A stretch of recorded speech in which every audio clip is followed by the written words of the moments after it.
Hey everyone, David from Robots Repair here. Today I'm going to show you how to share videos in full quality from your Samsung phone. In only 42 easy steps, I think. I don't know, I didn't count the steps. Step 1, open up your apps drawer. Go to your Google Drive.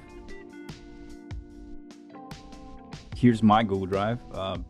Don't read my folder names. That's step 2. Step 3, add a file to your Google Drive.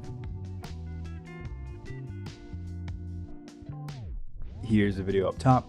Step 7, upload the video to your Google Drive. Step 11, wait for the video to upload. Just gotta wait.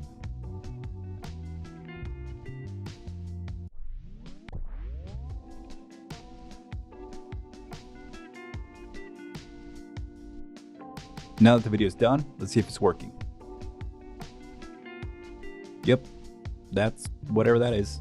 Go back, tap these 3 little dots, and then tap copy link.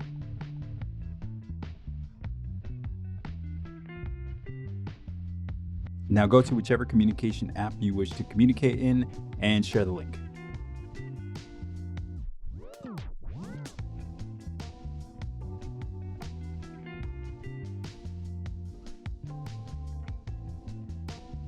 Now whoever has the link can view the thing in full quality.